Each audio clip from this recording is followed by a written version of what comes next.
La première heure de vie d'un homme est une lueur d'espoir au firmament de l'aube. Il ne suffit pas de croire aux vœux de politiques véreux. Il faut simplement penser à ce qu'un nouvel être apporte, ses idées étant la pierre autrice d'un avenir sans fin.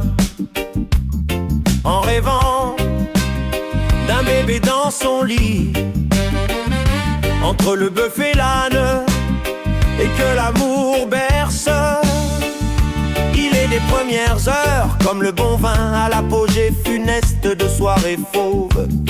Quand le goût âcre s'écoule le long des lèvres, répandant pervers son fumé nerveux.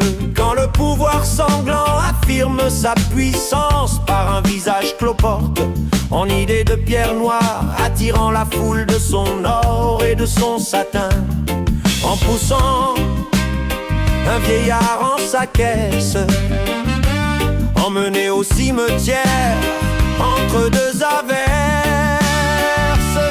Il est des premières fois grandiose comme se mettre les doigts dans le nez, sortir son nez des fesses de sa mère, essayer ses doigts encore enfant au calice de sa petite voisine.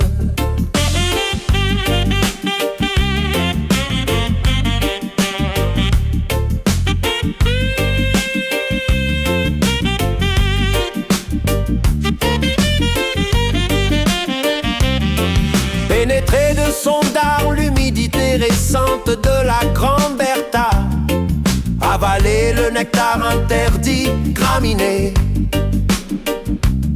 En toussant, on est fier de se croire puissant, s'estimer invincible.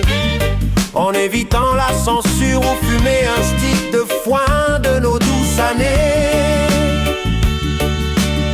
Il est l'événement unique, comme un papillon, qui nous démontre la vie, qui démontre l'amour, comme un éphémère, nous ramenant aux origines.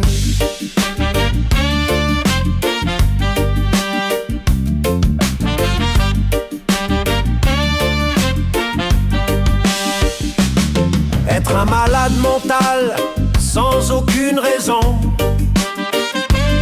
valétudinaire et souffrant, souffreteux que la douleur alita.